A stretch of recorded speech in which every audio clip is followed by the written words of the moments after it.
በኢትዮጵያ ብሎም በአፍሪካ አንዳንዴም በዓለም አቀፍ ደረጃ ስማቸው ጎልቶ ከሚጠቀሱ መሪዎችና ተጽዕኖ ፈጣሪዎች ኢትዮጵያውያን መካከል የቀድሞው የኢፌዴሪ ጠቅላይ ሚኒስትር አቶ መለስ ዜናዊና ባለቤቱ ወይዘሮ አዜብ መስፍን ቀዳሚውን ስፍራ ይይዛሉ።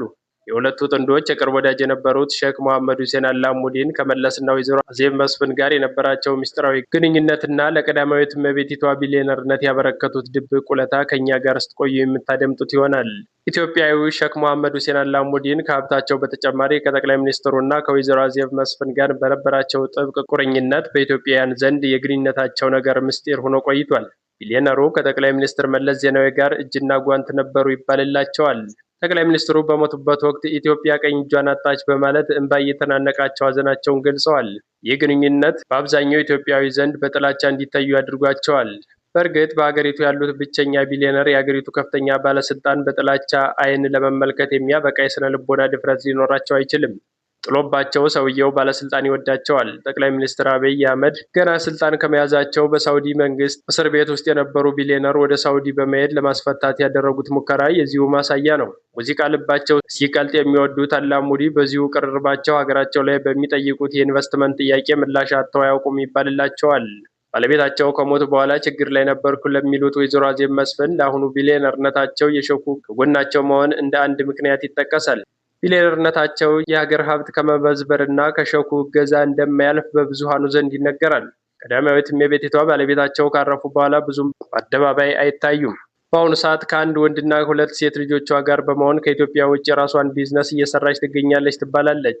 ብዙዎች የኢትዮጵያን ሀብት መዝብራለች ሲሏት፣ እርሷ ግን ምንም ሀብት እንደሌላትና ድሃ መሆኗን በተለያዩ ሚዲያዎች በአደባባይ ትናገር ነበር። አቶ መለስ ዜናዊ ዓለም በአረንጓዴ ኢኮኖሚ መመራት እንዳለባት በዓለም መድረክ ላይ ያደረጉት ንግግር በ7ኛ ዓመት የእረፍት መታሰቢያቸው ላይ በምስል ቀርቦ ነበር። የዛሬው አረንጓዴ አሻራም ምንጩ ይሄው የመለስ ፕሮጀክት እንደሆነ ይነገርለታል። ዓለምን በስጋት እየናጣት የሚገኘው የሙቀት መጠን መጨመርን ለመዋጋት አረንጓዴ አሻራ የሚጫወተው ሚና ተኪ የለውም ሲሉም ተደምጠው ነበር። አቶ መለስ ዜናዊ ኢትዮጵያን ለረጅም ጊዜ ሲመሩ ብዙ ሀገራዊና ዓለም አቀፋዊ ተጽዕኖዎችን በማድረግ ቢታወቁም ትውልድ ይቅር የማይላቸው ታሪካዊ ስህተቶችንም ሰርተዋል። በዝርዝር እንመለከታቸዋለን። አንደኛ፣ የኤርትራ መገንጠል።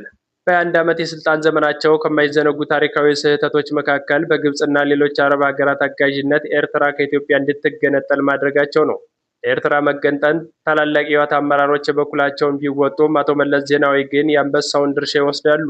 ይህ የሚያሳየው ደግሞ ኤርትራ መገንጠል ምንም አይነት ህጋዊ መሰረት የሌለው፣ በአንጻሩ ግን የአረቦችና የኢሳያስን ገደብ የስልጣን ጥም ለማርካት የተደረገ አሻጥር ነው።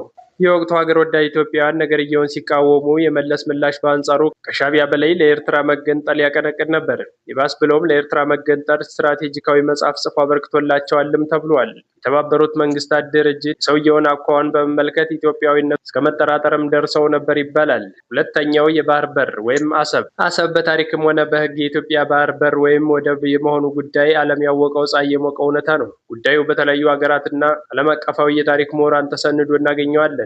መለስ አሰብን ለኤርትራ የሰጠበት ምክንያት እስካሁን እንቆቅልሹ አልተፈታም። የመጀመሪያው ነገር ኤርትራ ከኢትዮጵያ ስትገነጠል በህግም ሆነ በጂኦግራፊያዊ አቀማመጥ የባህር በሩን ወደ ኢትዮጵያ ማማከል ይቻል ነበር። ሌላኛው ወርቃማ ዕድል በ1989 የኢትዮ ኤርትራ ጦርነት ነበር። በዚሁ ጦርነት ኢትዮጵያ ጦርነቱን አሸንፋ አሰብን የመጠቅለል አጋጣሚ ማግኘት ችላም እንደነበር ይታወቃል። ኢትዮጵያውያን ሁለቱንም አጋጣሚ እንዳይጠቀሙ በማድረግ ረገድ መለስ ከኤርትራ ጎን በመቆም ተቃውሞውን በግልጽ አሳይቷል። የቁርጥ ቀን ልጆቿን ገብራ ያገኘችው ድል በጠቅላዩ ትዕዛዝ ወደ ኋላ እንዲመለሱ ተደርጓል።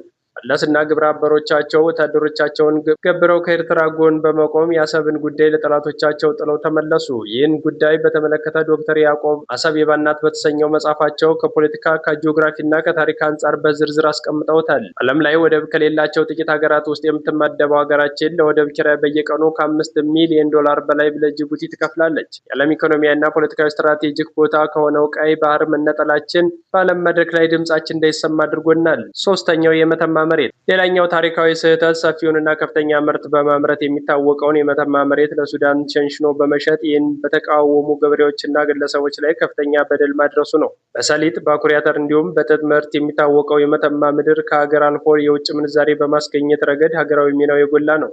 አራተኛው ሀገራዊ አንድነትን ማዳከም። በብዙ ብሔር ብሔረሰቦቿ የምትታወቀው ሀገራችን በአንድነትና በመከባበር ብዙ ዘመናትን አሳልፋለች። ደስታቸውና ሐዘናቸውንም ተጋርተዋል። አያላት ጦርነቶችንም በድል ተወጥተዋል። የሀገራቸው ኢትዮጵያን ስም በደምና በአጥንታቸው በደማቅ ጽፈዋል።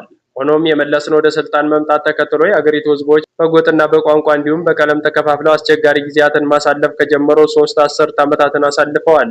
ፌዴራሊዝምን መከተል በሚል ሰበብ ብሔርን ከብሔር በማጋጨት የስልጣን ዘመኑን ማራዘም የዕለት ከዕለት ተግባሩ ሆነ። እነሆ ዛሬ ላይ አገሪቱ በከባባድና ነፍስ ወከፍ መሳሪያዎች ድምፅ ሳይሰማ ማደሩ ዳግም ምጽአትን መጠባበቅ የሆነበት ህዝብ ማየት አንገትን ያስደፋል። አምስተኛው ምርጫ 97 ኢህአዴግ በ1983 ዓ.ም ደርግን በኃይል ገርሶ ስልጣኑን ከተቆጣጠረበት ዕለት ጀምሮ መለስ ከትግል ጓዶቹ እስከ ተቃዋሚዎቹ ከንጹሐን እስከ ምሁራን የትየለሌ ሰዎችን በግፍ አስገድሏል። በተለይም ደግሞ በምርጫ 97 ምርጫው ኢፍትሐዊና የተጭበረበረ ነው ብለው በተቃወሙ ዜጎች ላይ አሰቃቂ እርምጃ ተወስዶባቸዋል። ይህን ሁሉ የጭካኔ እርምጃ ትዕዛዝ የሚሰጡት አቶ መለስ ዜናዊ መሆናቸው ይነገርላቸዋል።